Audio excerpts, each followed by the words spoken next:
Hey, everybody, welcome to the Book Leads Impactful Books for Life and Leadership. I'm your series host and leadership performance coach, John Jaramillo. In this podcast series, I want to get to the books that have impacted the lives and the work of people in my network. So these are great leads that I'll be interviewing to get to those great books that have impacted their life, their leadership, their business, their family. There are lessons that cross all these different worlds, the different arenas of life.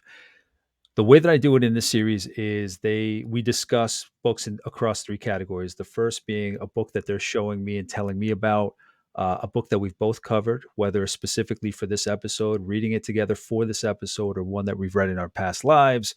And the third one is where I interview authors or publishers of books that they have put out there and they're trying to get the message out of what the value is that they want to bring to their community. In this particular episode, I'm going to be speaking with the author of a book that we're going to cover. In this episode, my guest will be Mboone Umbima. And with a background in organizational change, Mboone has earned the reputation as a genuine change agent and a trailblazing brand and marketing executive. Coupled with her experience as an executive coach and corporate social responsibility leader, few people have the depth and breadth of experience that Mbone has. With 15 years of experience spanning multiple industries, including banking, food service, philanthropy, and now the beverage industry, Mbone has been recognized for her bold thinking and cutting edge ideas. Now, among other things that I want to dive into, she's chaired a diversity and inclusion council. She's established a mentorship program for women and people of color. She's served on several boards. She took a year-long sabbatical in Kenya to head communications for Kenya's largest foundation, and she's currently the VP of brand strategy at David Rio Coffee and Tea. And she has two 5-year-old boys that are not twins. And the way that I'm putting it to you is the way that she's put it to me. I know why she put it in those particular words. And I want to hear more about that story, and we'll get into that in a little bit. But Mbone, thank you so much for joining me for this conversation. Oh, it's an absolute pleasure. Thank you for having me. It's you're one of those instances where I've interviewed people.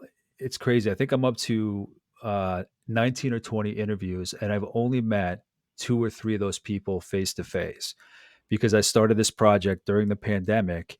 Yes. Um, And during the pandemic, I don't know about you, but I've just done so much because it's a virtual world now. I've just done so much networking. I've paid attention more. So you and I have never met. We've seen each other on LinkedIn. I don't even know how our paths crossed. I think it was a previous conversation that I had about a book that was being covered, and I think you know the author. Yes. Um, um, so I Dr. think Will that Sparks. Yes, yes, and I think that's how we got connected, but it's just always great to just learn about different people in the community, so I'm so appreciative that, you would do this with me. Absolutely. And I'm so glad that we're connected because I am an avid reader, and that's actually why I started following your podcast. And I want to know, what's the next best thing that's happening out there. And so also to be here and share my own work is such a pleasure. Thank you. Thank you. So why don't you I gave an overview, but why don't you tell me a little bit about or a lot because you're in so many different areas. Why don't you tell me a little bit about the work that you're doing now, whether it is your professional work or your passion, for the work that you're doing in Kenya, like, just to give us a little flavor of who you are. Yes, absolutely. And so many people who know me well will know one thing that I always say is that everything is connected.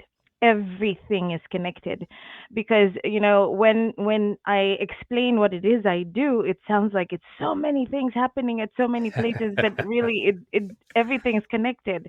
It's all feeding into each other, and that's how I'm able to make it all work somehow. But I I mean, from a professional standpoint, my role at David Rio Chai is the VP of brand strategy. But because it lends itself into philanthropy, it connects me to the conservation and animal welfare world because we name our chai after endangered species, and then we work with the International Fund for Animal Welfare to fund those programs. So, like for example, one of our second bestseller, which is Elephant Vanilla Chai, has an elephant program in Kenya, which is where I'm from. And Okay, so, and perfect. so there's this serendipity happening there, and the conservation work is near and dear to me.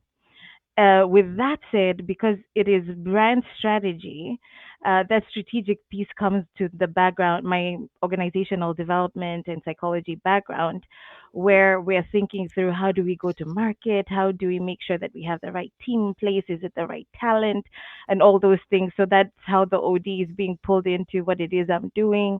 And then the coaching just naturally lends itself because I'm working with the executives. I'm driving the dialogue. I'm helping us have different views of what it is that we're looking at, and that's how I'm pulling in the coaching.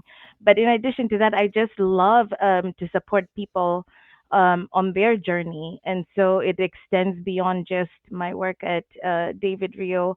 I I mentor at Queen's University, which is our alumni alma mater. And so I coach some of the students, but I also coach other executives through just word of mouth. So it's all connected somehow, and it all works out somehow. I love that only because it resonated with me that anytime I go to speak somewhere, I go through my background because I always say, listen, if you're gonna have somebody speak to you, you want to know what they're all about, where they come from, whether it's education or not, whatever it may be. So anytime I'm reading through my education, it's like marketing, organizational development, MBA, mediation. It's like I didn't plan on that path, but like you said it perfectly. Everything is connected. You just have to look for that theme. Um, to me, it looks obvious when I list my background, but I kind of have to explain. Yes, it's a mishmash, but there's a method to my madness, so I can appreciate just that interconnectivity between all your different areas. Yes, and I think that the world of work generally is just evolving, and we call it the world of work, but I like to think about it as the world of life. Because what was traditionally a job 30, 40 years ago is not what it's going to look like today, and it's not where it's moving towards. And if we are truly to bring our best selves in anything that we're touching, it's going to be, a plethora of things. It's not going to be just one thing, unless, I mean, there's some professions that are designed that way, but so long as you're a creative, I feel like if you're doing the best you can, it's going to look like this.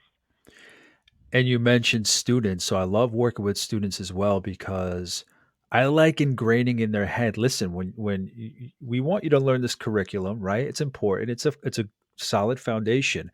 But when you go into the workplace, don't lose yourself to that job description. Don't lose yourself at the door. Each workplace is going to be a different character, so you can only bring so much depending on what that environment gives you.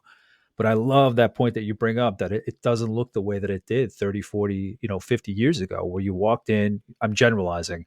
You walk into a plant, you work a machine for 8 hours, and you go home, like you're a robot. It's a lot, it's a different world today. So I love that we have that in common where we work with students. And that's just something that I try to impress upon them. Because when I work with my professional clients, a lot of what is holding them back is that they've held themselves back, that they've gone into a job description and they've achieved that job description. They've fulfilled everything, but they left some of themselves outside of their work. And when you leave that much out of your work, when you're leaving some of yourself behind, the fulfillment's not just it's just not the same. Yes, no, absolutely. Because I truly believe if you can't show up fully expressed, um, then you really can't give the the magic that you, the entity of who you are, is to whatever it is you're doing, because it it extends beyond just your professional career.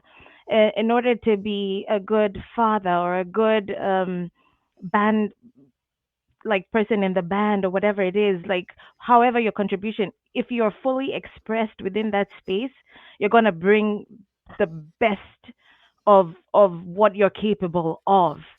And to your point, if you're showing up to a job description, then you're just another number. Yeah. You're just another number. But then, so the other thing that I always say is everything that you desire that's not in your current experience resides outside your comfort zone. Otherwise, you'd already have it. And so when I'm talking to, again, to your point, like people within the profession, people who have already, established a certain way of being, you've got to go outside your comfort zone. gotta go outside your comfort zone. Otherwise, you're not gonna get any new results. You can't do the same thing over and over again and expect something different as an outcome. But I love working with students just like you because if they get it while they're still in school, like the possibilities are endless. Yeah, I yeah. mean, I mean, I bring it back to myself, but it's almost like, man, I wish somebody had, because they prepared you, right? They're like, okay, this is how you interview, this is how you network. But I wish somebody had said, okay, you have those tools, the technical tools. Now, this is what you do with your actual self. This is how you bring it in if you want to, but know that that opportunity, that consideration can be there if you wanted. So it's one of those lessons where it's like, I wish somebody had told me, but I mean, we can pay it forward now with that experience. yes, no, I absolutely love that. I absolutely love that because I was talking to a friend a few months ago, and I was jokingly saying that I have learned everything that I could possibly learn within the world of organizational development and even within my organization, how I'm crafting strategy and all of that. And now I know enough to inform me how to move in certain situations, but it's just a tool that's at the back of it's in the back banner. Now I just this is where I was just joking but not joking, and now I just move with magic. Like I wait to see how things are going to unfold, and then I only pull the tools when I need to. But my main job is just to know my immediate next step. What do I need to do next? What do I need to do next? But that's it. The rest is just like, yeah, it's behind there to be drawn onto, but it is not what is leading me. See, that's why I love having these conversations with people, because I've heard that same message from people. Yes. But the best part about reading leadership books, even if it's the same topic, having this podcast, even if it's similar professionals, we all put it in different ways, and I've never heard it quite put the way that you put it. So the way that you express it just puts a different just a different spin on it that helps me see it in a different way. I've seen it, but just the way that you express it helps me appreciate it a little more. You're right. I mean, it is magic. We need to be prepared as possible, but we can only control so much. I just had that moment. Yes. In the sense that, yeah, you can only control so much. And the thing is, I mean, when you look at the evolution again of work, it's like, okay, now we're going to have a 5-year strategy. Oh my goodness. Um, That you saying 5-year strategy gives me anxiety. I know. Because Because I'm how like, are we gonna what? know what the hell is gonna happen in 5 years? Like, that just, and you think about all the work that goes into putting together a 5-year strategy, it's like, "Oh my god, things aren't gonna be the same in 2, 3 months." I mean, just look at the state of the world now. It's Right. Right. And so it's like, no, have a clear intention. Yes, yes, Have a clear intention. Leave the intention alone. All you need to know is your immediate next step. Because you have absolutely. everything you need, but just have a clear intention. And so that's pretty much how I've chosen to live my life as well. Yeah, it all transfers over. Yes. So, when it comes to the work that you've done now, that you're doing now, whether it's in the workplace, outside the workplace, the way you broke it down, where does I love hearing the language that people use when they're describing their work, and what they get out of it, what they want for it. Where did that come from with you? Like, what is your background in terms of family or education? What was Mhm. the kind of perfect storm of factors that kind of led you down this path? Yeah, oh, that's a wonderful question. So for me, when I think about like how did I get to where I am today, of course there's many influences, and I'll start by first saying that where I am today and how it looks like is very intentional, by way of at some point I stopped and decided to look around, and something that I say to to people is that it's like you finish college and then you start adulting. You like start adulting hard. It's like I have a mortgage, I have a blah blah, I have a blah blah, so you're adulting. And then I'm like, wait, what's all this about? Like what are we trying to accomplish here? What do So then I said, okay, this I have a clear intention. I want to be able to create a life for myself where I feel like I'm giving back. I'm encouraging others to be their full selves, and I can scale it in some way. So that was the intention. And then now, if we look at the background, both my parents come from the world of international nonprofit organizations, and so I was very much involved in in nonprofit work like all my life. My mom is a children's rights expert. My dad was Hmm. a um, information science expert, mostly in agroforestry. Um, and so it's like we were always involved in projects that were either bettering somebody's life or the world or whatever it was.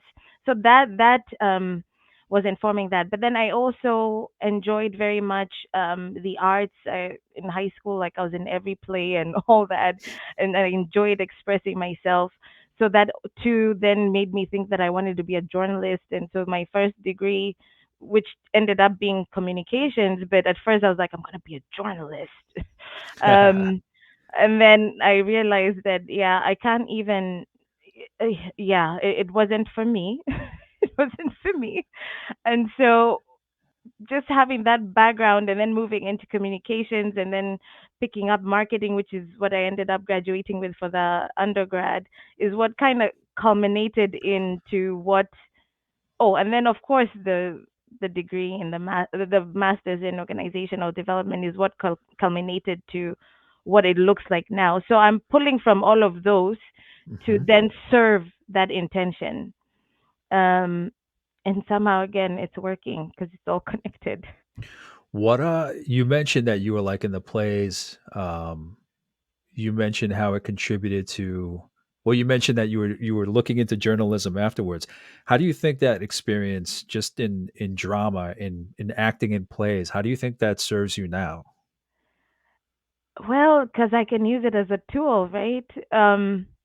It is for me. I look at every aspect of who I am as a tool, if you will. So my thinking, my brain is a tool. Um, how I come and speak and show up is a tool. And so, how do I pull these tools then to serve that clear intention, that clear purpose? But definitely, I think just being comfortable um, performing in front of people was going to be instrumental in now me being able to, stand on stages and give speeches and be in podcasts and all of that. Um, but it is a tool. Yeah. Yeah. And in Bone, what at what age did you come to the States? I came when I was 20. Okay. Okay. Well, so for school, I came when I was 20. The first time I ever came to the United States, I think I was 13. My mother was working, well, she had her own organization that was being funded, I think, by the UN. And that's what brought me to New York. And I thought the whole of the United States looked like New York, shock and horror. Uh, when I when I went off to school in Indiana, I was like, this is not New York. But We're the skyscrapers, like the biggest skyscrapers. Um, so how do you think what how do you think that culture shock contributes to who you are today? The culture shock of going from Kenya to some experience in New York to Indiana, you said? yes. I can imagine there's like adaptability in there. So Um, here's the thing, and so my culture shock is going to be different from many many immigrant experiences because I went to a British international British high school, and it was a really nice high school. And when I went to school in Indiana, my high school was nicer than my college, and I was like, "What is this? oh, Like, really? what is Wow. happening here?" Like in my mind, this is supposed to be better than the British high school, um, but it was just a different perspective. But I also feel like because it was an international high school, it really prepared me for being in the United States, given how diverse the US can be, and many college experiences. So I felt like um I really was ready to come and be out here on my own when I came to college as a result of having that experience in high school. So I had listed that you chair or have chaired a BNI Diversity and Inclusion Action Council. Can you tell me a little bit about that? Yes, absolutely. So when I worked for the Compass Group many years ago, I I was the chair for the Business and Industry Diversity and Inclusion Council, and that came as a result of just my participation in the DIAC itself. And so when the outgoing chair the outgoing chair tapped me into that position, which was such a wonderful experience, but also a challenging experience because I think that was the first time where I got to truly see the gap um, from a different lens in terms of why diversity and inclusion is something that is very quote unquote difficult to solve. Okay. Um, because one thing I normally say is you cannot solve the problem from the space that you discovered it. Hmm. Because the thinking is in like problem finding mode. And I think that a lot of the things that we do around diversity and inclusion are still sitting in this space of discovery versus a different way to think around it. But at that time, things that seemed obvious to me that needed to be in place is what I was trying to do, create a mentorship program. And one thing that was very unusual about the program that I created is that I chose to mentor young white men versus people of color and minorities and women because for me what was clear is that if I'm able to mentor entry level young white men as they continue to move in their career, then they can see other minorities, other women, and all that, and they can make a difference because that's where the power lies. And yeah, I'm the only one that ended up doing it, and it was so out there. Especially that was like 2013, 2012. So this is before Black Lives Matter and all of that has kind of given it some wind, but it was clear to me then and very obvious then that that's where we need to be looking at it. But sometimes you have to wait for the masses to come along. To catch up with you. That's amazing because I think that's where the conversation needs to be. Um, I think a lot of instinct most often is to, okay, we need a mentor. Why don't we pair them, a white male with an older white male or a black female with an older black female so they can understand the trajectory of what that's going to look like. But just the fact that you were mentoring young white men is just, I don't know why. It's unfortunate that to me it sounds groundbreaking. Do you know what I mean? Because I'm in the same mindset as you, especially when it comes to the race conversation, where it feels like we're having the same conversation over and over again. With the mindset, as you said, perfectly said, where we're talking about it with the same mind that got us into that issue, that problem, and you're not focusing on finding a solution. So, yeah, when you said that you were mentoring young white males, I mean, it sounds so obvious now. And meanwhile, you said this was 2013. I think you said right. Yes, You're ahead yes. of your time. At the time, yes, and I was so frustrated because I was like, why don't people get it? But I was also younger. But something that you said gave me an aha moment, which I just want to share, which is like Sure. pairing the white male with an older white male, black female with an older. It's like that way of creating mentorship keeps the system in place because they're Yes. going to teach you how to navigate this broken system. Yeah. Yeah. from our experience, from my experience as a black woman, from my experience as a white male, like, why does that sound so groundbreaking what you did? I don't understand. Like, how have we not seen this more commonplace? Oh, yes. No, I love that idea. I think that's exactly what we need. Because I think, again, you're talking about diversity and inclusion. Obviously, race plays into that, but I think what's missing from the conversation today is we're not having the same conversation because we're coming at it from our own experience, and we're not thinking about the other person's experience. And I'm not even talking about black and white, racist, non-racist. I'm talking about even if you're not racist, even if you're anti-racist. I've heard conversations in that community where we both want the same thing, but if you're not looking at it the way I'm looking at it, and you're not doing and saying the right things that I want you to say and do, then you're not doing it right. Meanwhile, the other person has the best of intentions. So I think that's something like you said is exactly what we need, where we interact with somebody, especially on a one-on-one level, with somebody that doesn't look like us, sound like us, doesn't have the same experience as us. So I It think you just really blew. is the it's the human condition. And the human condition disguises itself in many things. To your point, it's not just the race conversation, it's other things, but it really is the human condition that's disguising itself in different ways and getting attention in different areas. But it's the human condition. I love that. I think I'll have to want to talk with you about that at another time. I promise, because I think that's just the way you've put it is just beautiful in terms of I believe that that's what we need more of. Um, yeah, so I want to continue that conversation at some other point and see.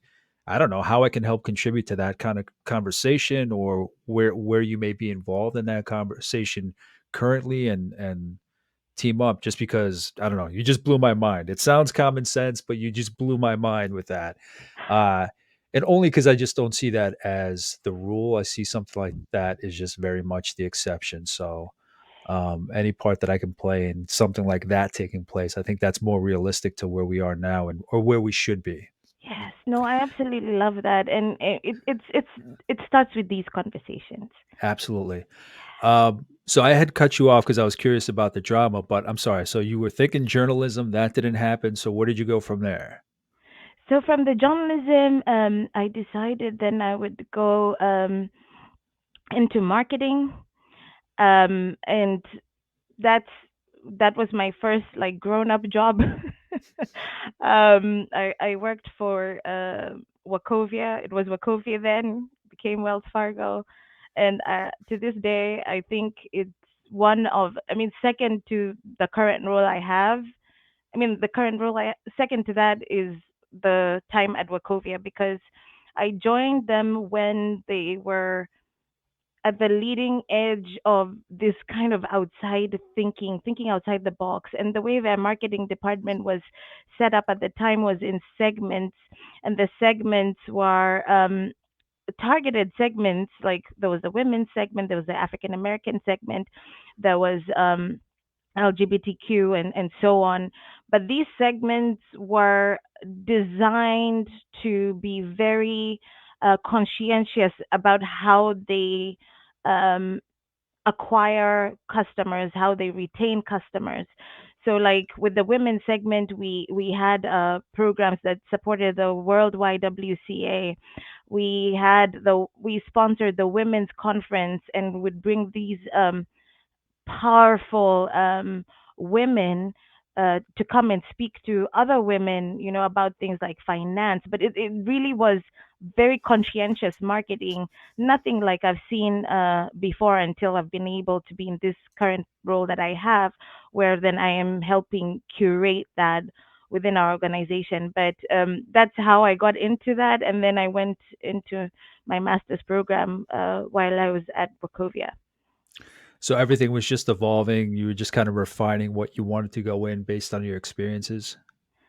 I was, it's funny you say that because it didn't occur to me that this is what I was doing. But now that you just said it, I was just doing my immediate next step. Because when I joined Queens, I joined the Masters of Organizational Communication program. Okay.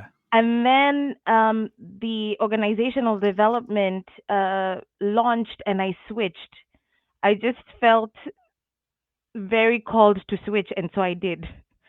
I cannot tell you to this day why I did it, but I did.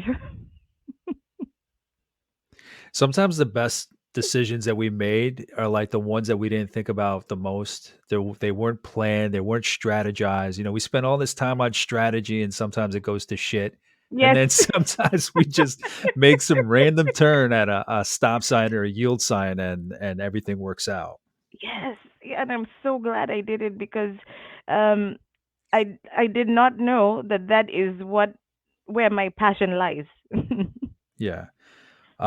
What can you tell me about the sabbatical that you took in Bonet? Yes. So it this was one of so I needed to go to Kenya to be with my family because we were sorting out a lot of things, personal things that needed to be sorted out. And so at the time, I just decided, you know what, I'm just gonna go to Kenya. I've never lived in Kenya as an adult, and worked in Kenya as an adult, so I'm just gonna go do it while we sort out all these other things. And it was such an eye-opening experience because I'm very much Kenyan by way of being born and raised there, how I speak and all of that. But I really did not know what it means to experience myself as a Kenyan, as an adult. Yeah, makes sense. And so I did that, and when I got there, just through word of mouth and talking to different friends, I heard about this opportunity at the Equity Group Foundation, and next thing I know, I have an interview, blah blah blah, and I'm in this role. And in that role, I saw everything from extreme poverty to the abundance that is available in Kenya by way of the folks that were funding the programs that we were running, from just understanding the Kenyan culture in a much more mature way that I hadn't seen before, as a child living there. But it is an experience that I would never change. It was also very challenging, um, because I realized how American I have become in my thinking. Yeah. How old were you when you went back there? I was 32, Okay. Yeah. 32 for Yeah. that sabbatical year, I think. Yeah, about 32. I might Okay. be lying, but Around in your it was 30s, in your somewhere early there. Yes, 30s. Okay. yes, yes. So yeah, no, it was quite the experience, and I mean, I loved also being able to visit in my country, like a tourist, because I would go to the game drives, and I would go every weekend. I made it a point, if I could, to really just explore and enjoy my country, like a tourist would. And that's something that many Kenyans don't do, just because, like, it's like I It's lived in San always Francisco. there. It's always Yeah, there. and go see the Golden Gate Bridge. What for? I mean, and so yeah, I was intentional about just really experiencing my country. Um, okay, so God, there's so many things I want to ask you about, but I don't want to keep you for too long. So congratulations on the Thompson Hospitality Leadership Award. That's based on your diversity and inclusion work, right? Yes, correct, correct. Congratulations on that. It's just such a list of like accomplishments. Um, two things. Why can you tell me a little more about the collective of executive coaches for the mothers group that Yes, you do exec? Lumo. Oh, that's Yes, so Lumo. Can you tell exciting. me a little more about that? Yeah, so Lumo And was how you came to find yourself working with them. yeah, so Lumo was founded by Sarah Olin, who's a PCC. I hope I'm getting this right. Coach, which simply means she's just one of the best of the best. And she runs this. Well, she invited all of us. We're about 20 coaches of us. We're about 20 coaches, and she was very intentional about choosing people from different backgrounds um, who have coached in different capacities. And the goal was that all of us are mothers and we can contribute to the improvement of the lives of working mothers. So that's how Lumo was born. And it was born during the pandemic, well, slightly before the pandemic. And just like you said earlier in the conversation, just being able to be virtual, I think helped us create this community because we would meet every Friday and just really coach each other and then build programs that then we could um, offer to the world of corporate so that we could improve the lives of working mothers. Um, One thing that became very clear to us is that even though we were very focused on just helping working mothers, if we don't help the whole system um, change, then so much for helping specifically working mothers. The real way to help working mothers is to change the way parenthood and working is intersecting. Yeah, it's not just taking care of the symptom, Yes, but tracing it back to see what's causing the symptom. yes, It's not yes. just the facade, but Yes, yes, absolutely. So that's what Lumo is about. It's where parenthood and work intersect, and we provide programs that are anywhere from like if you're an expecting mother to how can you now build a new quote unquote work life balance as a new parent. How do you work with the organization so that there's more flexibility for you to balance all these things? And so yeah, we have all those programs, including even like Brene Brown's Dare to Lead. How are you going mhm. to show up as a leader and be vulnerable with all facets of your life as a working parent? So it really runs the gamut, but just fantastic group of women coaches. That sounds amazing. It sounds like one of those great silver linings of the pandemic. Yes, Maybe an idea that was kind of beginning before the pandemic, and then with the urgency of the pandemic, it's like everything just had to go that much quicker. So that's great that that was there for those working mothers. And then I guess before we jump into the book, tell me yes. about these 5-year-old boys that you have that are not twins. Yes, that are not twins. Trevor So and Ambo. Ambo, yes, Ambo is short for Amboseli, but they named him Ambo. So when Trevor was turning two, Trevor, my son, the human, Yeah. I adopted the elephant Ambo, who was rescued from Amboseli. Amboseli is where we have our largest population of free range African elephants. Okay. Okay. And so he was rescued from there. Amber was an orphan rescued by the David Sheldrick Wildlife Foundation. And so I adopted Ambo for Trevor as his birthday present, and also so that he could start to learn about Kenya and the conservation and all of that. And so I say that I have two sons. There's Ambo, which is Trevor's brother, and they're both born in April, and so they're turning 6 soon. That's so cool. That's amazing.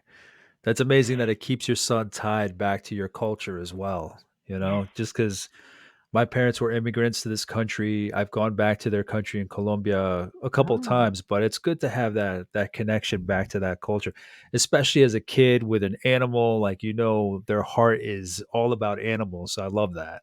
Yes, and specifically with the David Sheldrick wildlife, I love it because when the elephant is big enough, they take the elephant to Savo, which is a different area. But you can actually still go and visit the specific elephant that you adopted, which is pretty cool. And so every time we're in Kenya, Trevor is like, "Okay, I need to go see Ambo." He's waiting for me. He's gonna know I was here and did a visit. Yes, exactly, exactly.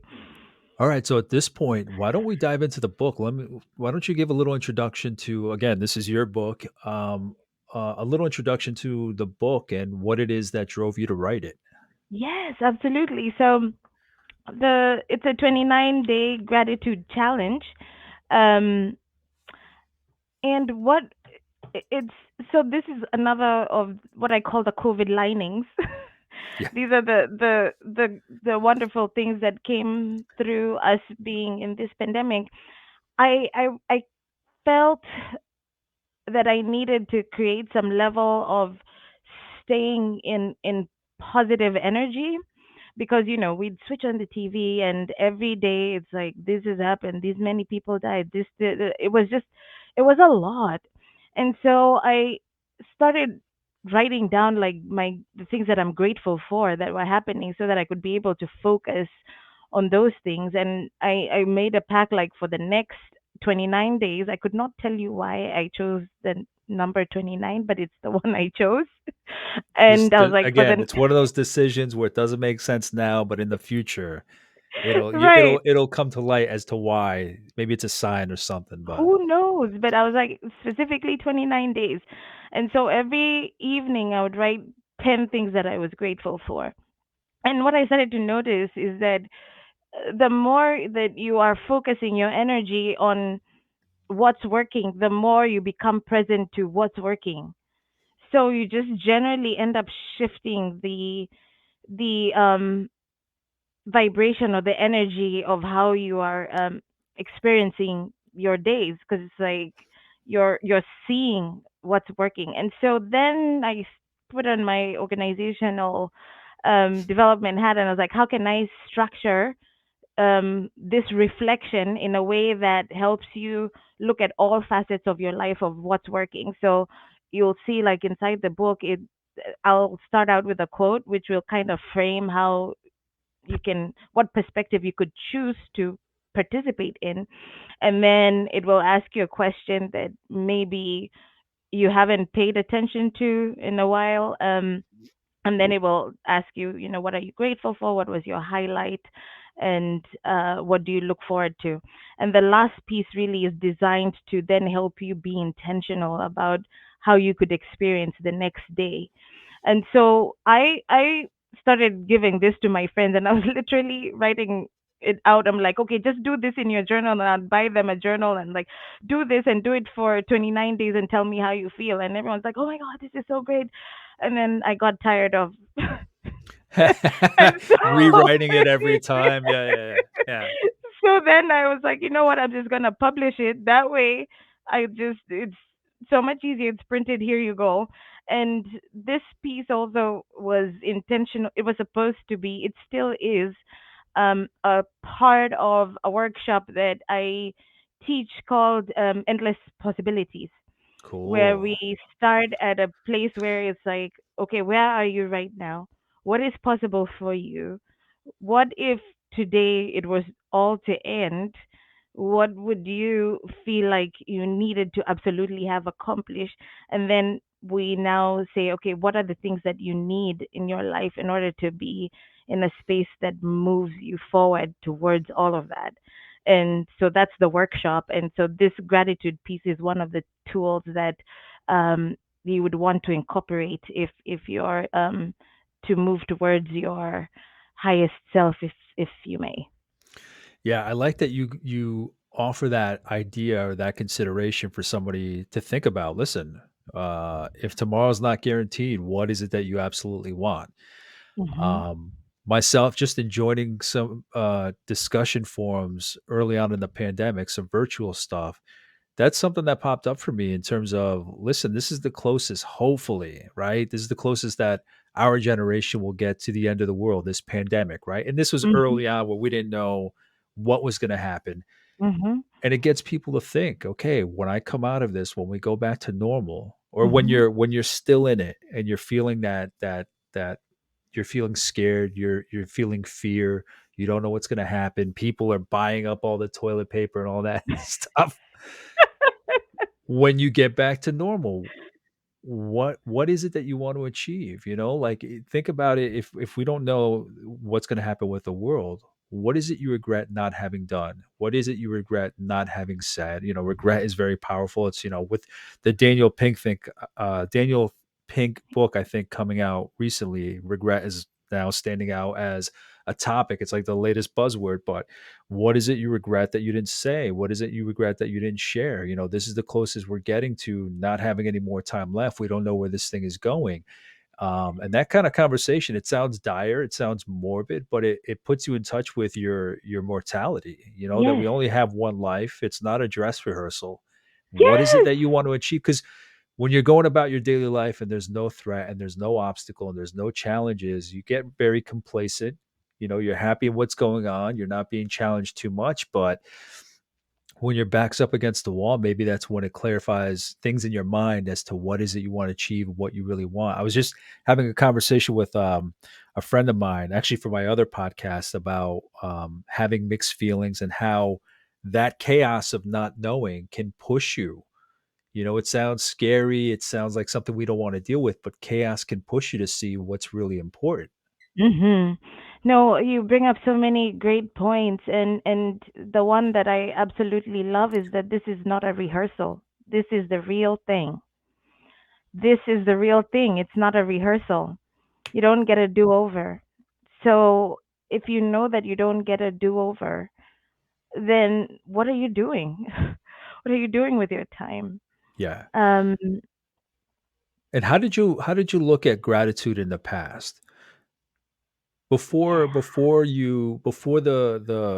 push from seeing things on the news and trying to escape all the negative news and the images and things, you know, coming across in blog posts and articles and whatnot, how did you view gratitude before all that fear that kind of pushed you to say, okay, enough of this shit, I need to like sit back and look at what I'm grateful for? Did you have that kind of sense for, I mean, we all typically do, but what was your relationship with gratitude before writing this book, before being prompted to write this book? yes. So, I mean, the first time I ever um, thought about gratitude in terms of something that you could choose to do is when Oprah had started telling people, yeah, you gotta do gratitude, da da da.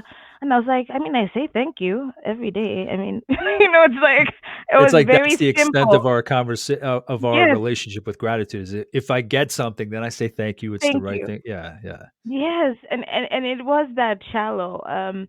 But then when I got into the world of coaching, then I started to understand on a deeper level that gratitude is more than just the thank you. Um, So and actually, how would you describe that, Mbone? How would you define gratitude? for me, gratitude is becoming very present to what is good in your life and then being thankful for it. That makes complete sense, being present. Because I'm not gonna lie, I mean, for me during the pandemic, it got tough where anxiety was catching up with me, and I was working forward, working towards something, but the way that I resolved that anxiety, I mean, it's always lingering, but the way that I tackled that flare up, as I call it, of anxiety was really sitting back and looking at what I had and looking at um, just the happiness that it brought me, the fulfillment that it brought me. I don't know if it was like the pressure of being, you know, the head of the household or the father or a man thing. I don't know. You know, there's so many things that are programmed into our heads. I don't know if that's what it was, but in the end, and I didn't really realize that until this conversation with you. In the end, what really helped me was because I didn't really change any. I've told my friends I didn't really change any of what I was doing, anything. You know, I was still delivering for people. I was a little more selfish. Um, a little more introspective with my time is what I mean when I say selfish.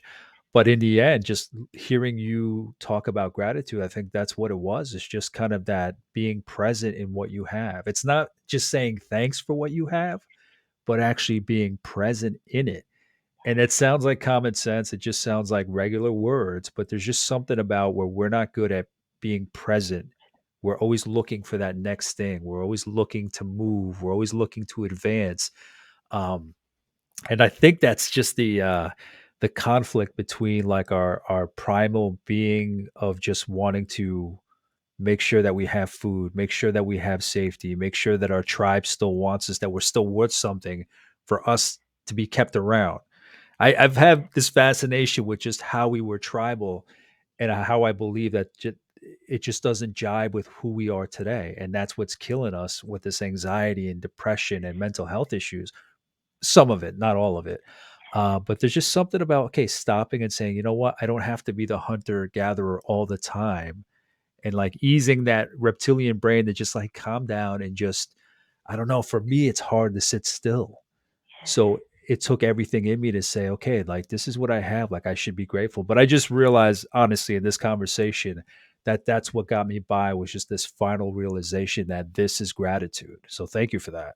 Yes, absolutely. And if you're open to it, I'd like to offer that, for me, anxiety is usually the gap between where you think you should be and being present.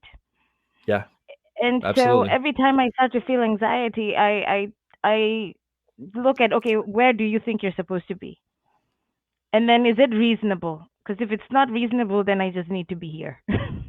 Yeah, yeah. But even that is kinda like, I'm just like my old man, my dad, he was the same way. He couldn't sit still. He couldn't go on vacation just because he just didn't know how to relax. So I think it's that part of him that I have, so that's led a lot to that, but, I'm getting better little by little, just realizing, just the power of where I am right now, the power of these conversations, having these conversations have been selfish. I'm not gonna lie. I learn from my community, I learn from my colleagues, I learn great books, listeners are gathering all this stuff, learning more than what we see on a LinkedIn profile or a picture, but like learning from my community has just been amazing. And I don't think it's coincidental that my anxiety has gotten better since I started just talking to my colleagues. I consider you all professional friends of sorts. So I'm very grateful for all of that. And it's a silver lining. Like I said, I haven't met most of the people that I've interviewed, but there's still value there in reading each other's work, what we're sharing on social media. So I'm grateful for all that. Absolutely. Something else I like to say is that we're all collaborating somehow. Yeah, And so even with your work, you are putting out what is needed, but also getting what you need.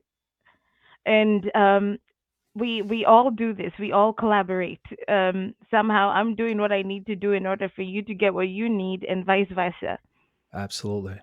So when you mentioned the book, you mentioned that the way it was kind of structured or is structured is that you would have like a quote kind of to prompt the thinking, the mind space that you wanted them to hold as they were going through their exercises for the day.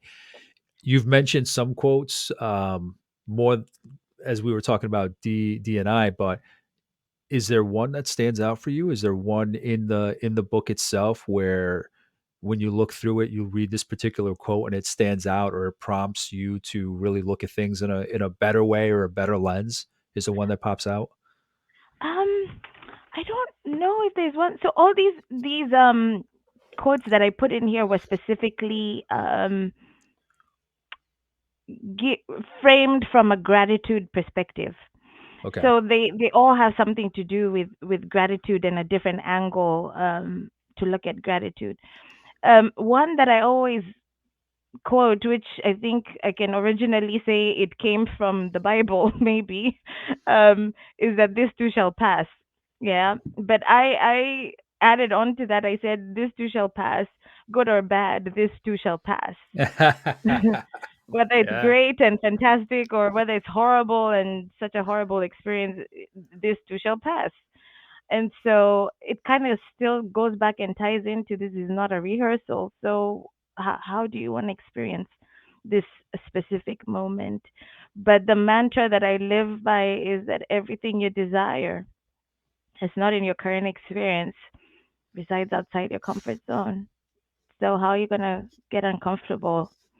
I think that is my life's mission right now, like just to keep pushing myself and making sure that I'm not complacent, I'm not comfortable. yeah. So when did you come across that kind of a thinking or idea or mindset? Ah. So I don't know if I can say I came across it by way of I think it has been a gradual happening. Okay, okay. But when And did when did it click? When could you put the words on it? ah, And when again, could I? to work age-wise, you on. don't have to pinpoint it to a specific year, but just were you, 20s, 30s? Um, I think I would say it's the 30s for Okay. sure. Okay. But I think one thing that's clear for me is that, everywhere I have lived outside of just outside of, we called it primary school, I have always been an outlier, if you will, either how I look or how I speak or I. So at some point, especially when I was younger, I would just try and fit in. And I mean, you'd be amazed at my American accent. I can put it on, like, like, just I could switch it on. But then I realized that what, that doesn't serve me. It could be entertaining, but it doesn't serve me. Being myself serves me, and what does it mean to be myself? And that asking that question of what does it mean to be myself, that definitely happened in my early 30s. Okay. Okay. Yeah. Just because I think that's just so powerful when you get to that point where you're like, it's not a cliche. You hear about it all the time. Step outside the box. Your success is, on the other side of fear or whatever words you want to use. And it sounds cliche. And I tell students all the time, like, there have been presentations where I just take quotes that have become cliches. You hear them all the time, right? But I say, okay, they're only a cliche. You can call them a cliche if you just hear the words. But whoever's presenting it to you, make sure they have a story that breaks out what that means or what that means to them. And that's another one. Like if you say step outside your comfort zone to get to what you need or what you're looking for, they'll probably just think, oh, I've heard that all the time. But when you tell stories like yours or mine, where it kind of becomes fun, it becomes an experimental game, like you're curious to step outside of what you don't know. It's like the sky is the limit. And look, there's another cliche, but it's true if you have that mentality. So, yet another reason why I like working with students. Yes, and I think you make a powerful point in the sense that they sound cliche, but when you start to ask the question of, okay, so if you're going to be outside your comfort zone, what is comfortable? Like, how do you dig into the cliche, if you will? Yeah, And no, no. then That's after you, going down a rabbit hole. That's going yes, down such a rabbit hole because you start thinking about, "Oh my god, what is comfortable for me?" Like, yeah. It's just yes, it's self-exploration, and I mean, we're not programmed to do that. Our most of our upbringing is, "Here's a book, here's 7 classes you have to take for the year, know all the knowledge, and that's it," but very rarely is there that self-explanation to get to that comfort. yeah. Not comfort, but familiarity with yourself. Familiarity, yes. And the thing is, I think that we were designed to expand. That's why we become restless. But the thing is, the movement towards expansion is outward, meaning that you can only move outward when you're moving in the way I like to express it is that you can either be, there's two states of being, right? Mhm. You can be moving from a space of love or a space of fear. I think you may have read this book, A Course in Miracles, where they say that the opposite of love is not hate; it's fear.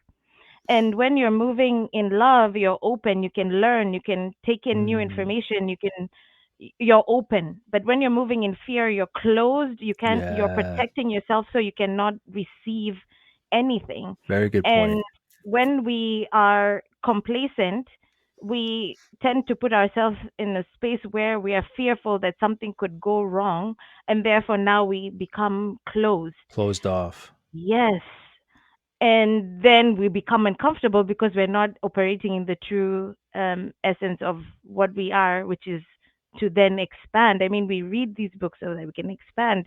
We meet other people so that we can expand. So we have to move in that space of expansion. So I say that in order to become comfortable with expansion, you have to build that muscle.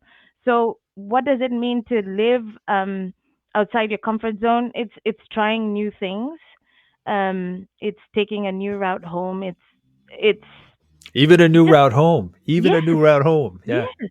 Yeah. Because if you start building the muscle, then it stops being so scary. Whatever it is that you're doing outside your comfort zone, it just becomes something else to try and do. And doesn't mean you don't get the nerves while you're doing it, but you start building it and you become more confident in being uncomfortable. So I always ask my guests that are authors, how did you change after writing this book? Um, Books are a lot of work. Maybe you knew the message going in, but maybe when you were writing it, I can imagine that the way you looked at it, the lens through which you saw it, maybe adjusted as you were writing it. But overall, just from the experience of writing that book or what you may have learned writing the book, like how have you seen yourself some kind of change in yourself? So what is so interesting is that the original book that I had begun to write um, was very lengthy and just had a lot of words. Yeah, yeah. And for me, what I've come to understand over the last few years, especially, is that people are not reading the way they used to. And if you really want to have an impact, it needs to be short and sweet. So I summarized the book into an article, put Okay. the article out there, and then I started to think, okay, how can I make this a practical change that you can adopt? And so I brought it down to its simplest form, which is, this challenge, and then the workshop that has other tools as well. But what I think was very powerful for me is like the moment it starts feeling a little complex, leave it alone. Simplify, simplify, simplify. It's amazing how we overcomplicate everything, everything, everything. I think that's what I've learned most in coaching, just most in every experience that I've had is just how much we overcomplicate everything. And But the smarter you are, the worse it is. yeah. Yeah, yeah. It's true. Like you have to have the right amount, not amount, the right set of knowledge. Yes, But yeah, the more you know, it's good to have a good amount of knowledge, but the more you know, it's just like you start questioning or you start if you learn in a certain knowledge in a certain direction, a certain type of knowledge, then you kind of look back at what you know and start applying that lens to it. And yeah, it can drive you a little bit batty. yes. So what do you think is next for your writing? Do you go back to the other book? Are there other ideas that you have just based maybe on the response you got to this book? What's going on in the world? Anything at all? What do you think is next for your writing? So I'm still a little bit torn because I think what the feedback that I'm getting is that when people complete the challenge, the 29-day challenge, they want another one.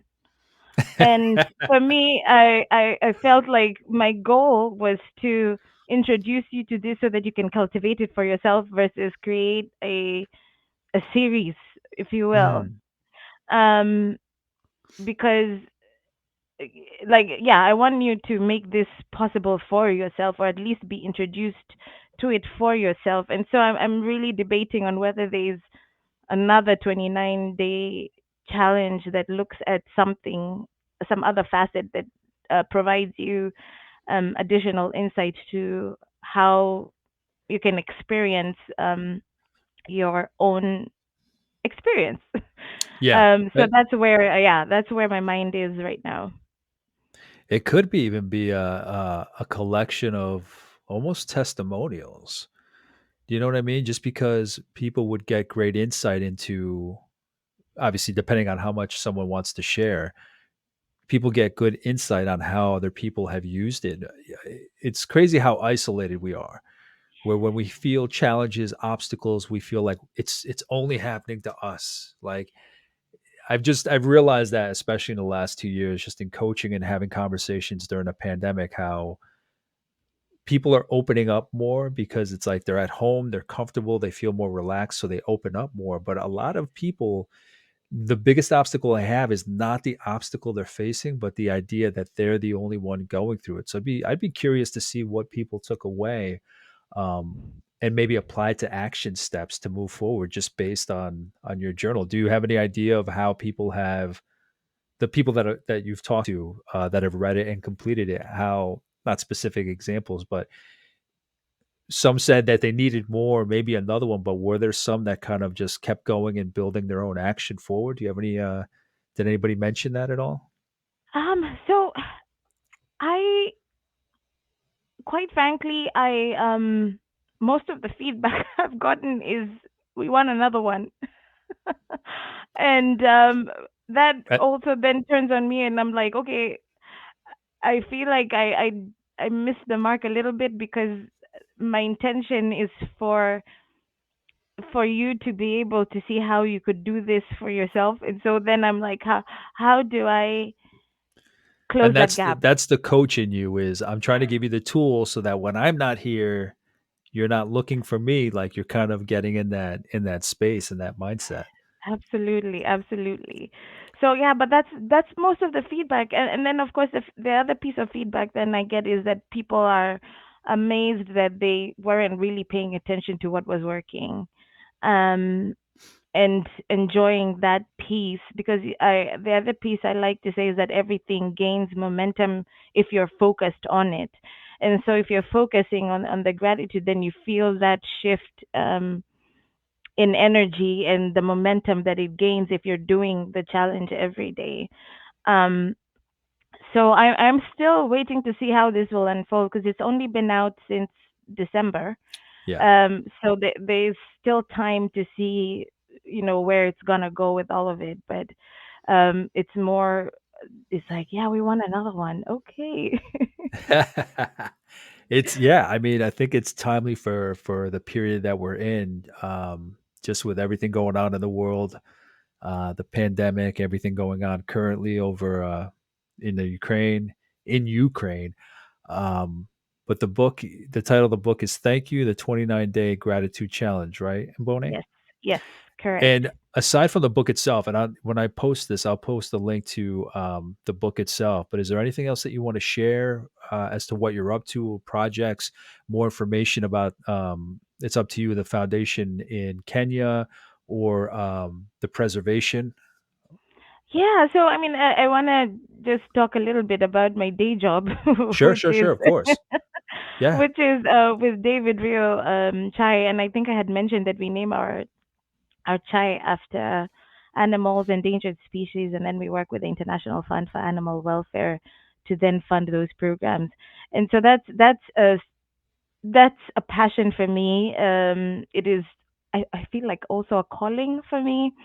And anytime I have the opportunity to tell this story absolutely. and put that out there, I like to do that, because then it culminates in us being able to contribute to that conservation. So last year, I we were able to register the David Rio Foundation, and the reason we did that is because we can now be able to leverage our partnerships and some of our larger clients in the fundraising to support these programs that are going on in different parts of the world for conservation. But I am most excited about a new program called Room to Roam, Hmm. and Room to Roam is an IFOR, International Fund for Animal Welfare, IFOR-led project that is so audacious and ambitious. And as a coach, when you hear those words, you're like, it's big. I want to go get it. I want to see how it's going to happen. But Absolutely. this project is really ambitious, because what they want to do is open up the corridor between East and Southern Africa, so that's sub-Saharan Africa, where these elephants have migrated over millennia. But when Africa was colonized and they put the countries and everything, the the borders, which are of course artificial borders, the elephants don't know they're crossing over Yeah, countries, yeah. um, have put them in danger, in the sense that different countries have different laws around conservation. And then the elephants also do not stay within the areas where they're protected. They actually spend 60%, more than 60% of their time outside of the areas where they're protected. Uh, So this is where IFR is coming in and trying.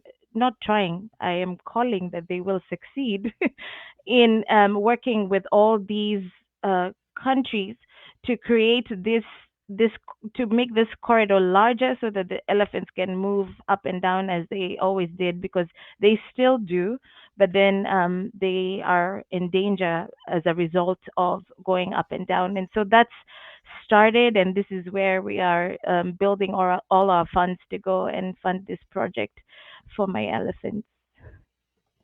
And Mbone, I don't think you or we hopped all over the place, but how did you end up at David Rio? Ah, so David Rio. So I had been to the chai bar, which is we have a chai bar in San Francisco, and I had been there and I was reading on, because on our to go cups we have a little bit of the story, and then I saw that they were doing this work in Amboseli, and so when I finally met the owner of the company, I was like, "Have you been to Amboseli?" And he's like, "No." I'm like, "You've been funding this program for 10 years and you haven't been. Wow. You have got to go." And thankfully, he said yes, and that changed the trajectory of, well, my life and my career, because then I started working for David Rio, but also being able to then bring this work to life and really push um, the brand towards being what I call a purpose driven brand. That's amazing. I love how it's you hear those stories every once in a while where it's kind of like a person ends up at this point in their career or life like where they were supposed to be. You know that you can blend your professional life as well as or along with your conservation passions. So that's amazing. That's amazing. Yes. It all starts with just that clear intention, because everyone has access to doing that for themselves. But you have to be clear on what it is you want. Um And and then that's where letting go. Yeah. yeah. Yeah, that's where most of us get in trouble is like we're not clear on what we want, and if we're not, we just let go, but we're not clear on what we want. So that's what gets us in trouble. Yes, because anything will do. Yeah, exactly. So, Mbone, if there's anything else that I might have missed or anything else you want to share, I can also share the article that you had mentioned about the book as well. I have the links and I'll share that as well. But yeah, you have such great messages. I want to do any part that I can to get those out there. I truly appreciate it. Thank you so much. I mean, I think to your point, we've covered everything from the human condition to chai. Ambo to Yes. Ambo. This isn't bad for a first conversation. I mean, this is the Yes. first conversation that we've had. Yes. I just love that we do have these silver linings to find people that are as passionate as you to wake us up to just everything else in the world, or just it's your refreshing voice. So I appreciate everything you shared today. Thank you so much for inviting me and creating the space for this conversation. It's been so much fun, and I'm truly grateful. Thank you. And if there's anything that I missed that I should have asked Mbone, let me know. Email me, and I'll shoot something to her. We're limited on time, and we could talk about baby elephants and conservation and chai and tea. Um, just unending. Yes. There's just so much there to talk about. But if there's anything that I might have missed, just let me know, and I'll forward it to Mbone and see if I can get some more answers from her. But in the meantime, for everybody watching and listening, thank you so much for watching, and I'll see you in the next episode. Take care. Bye. Thank you. Bye bye.